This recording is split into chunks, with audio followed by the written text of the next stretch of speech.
Hello! Today we'll be talking about section 3.4, and in this section we're going to be talking about quadratic functions in intercept form, and we'll also be talking about the zero product property.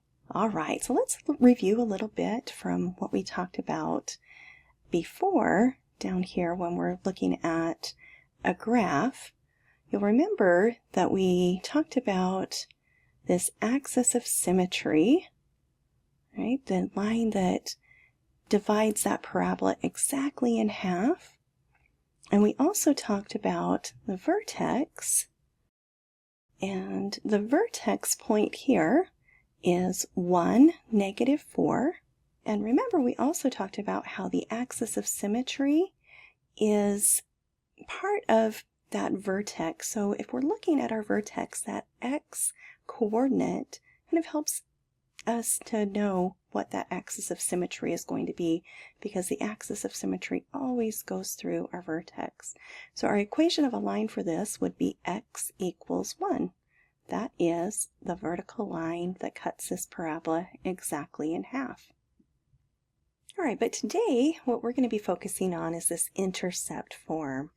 So intercept form looks like this. F of x equals a times x minus p, and then times x minus q.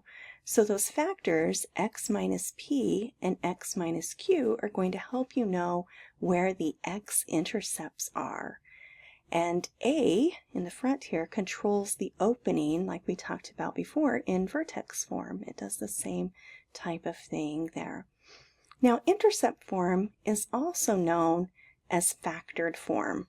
All right, and you'll see that we have these intercepts right down here. So there's the x-intercept, there's the y-intercept, and then we'll also be talking today about this y-intercept as well. So let's talk a little bit about this zero product property. The zero product property states, if the product of two numbers is 0, then at least one of the numbers is 0. So that means if a times b equals 0, then a equals 0, or b equals 0, or both a and b are 0. And a and b also need to be real numbers or algebraic expressions. So we're going to try out the zero product property on these examples here. So it says let f of x equal 0 and solve for x. So when we're solving for x on this, we're going to be figuring out what these x-intercepts are going to be. So we're going to put 0 in place of our f of x. So 0 equals -2, parenthesis, x minus 3 times x plus 5.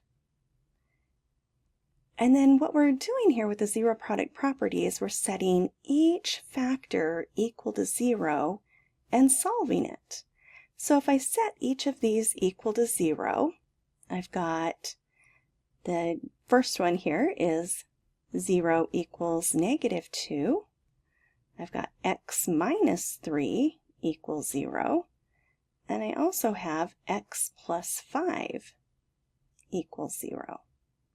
And then I just need to solve these so I can see what is happening here. So taking a look at this first one, 0 equals -2. Well, there's no x there to solve for, and 0 doesn't equal -2, so that's just nonsense there. We don't need to look at that. But on the other two factors that we have here, we do need to solve those to figure out what the x values are, and those will tell us what the x-intercepts are. So let's go ahead and add our 3 over on this one. So we get x equals 3. So on this one, we'll subtract the 5 over, and then we'll end up with x equals -5. We want to also make sure that we're writing our answers as ordered pairs, because these are points on our graph, and we want to think of them as such. So the first point, the x equals 3, well, when x is 3, y is 0. We put 0 in place of that f of x, and remember, f of x is just the same thing as y. And then on the other one, our x is -5, when again our y is 0.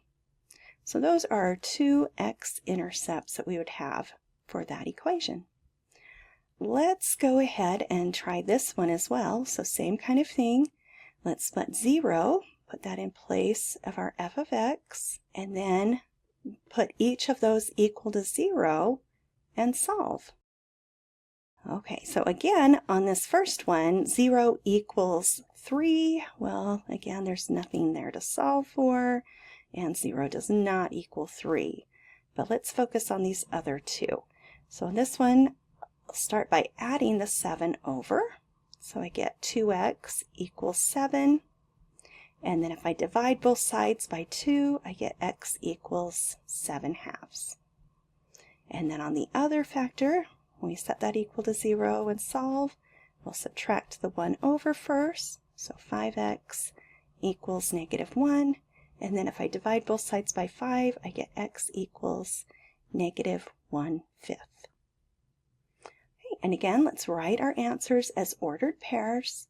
So I'm going to have x equals 7/2, so 7 over 2, comma 0. And then my other x-intercept is going to be -1/5, comma 0.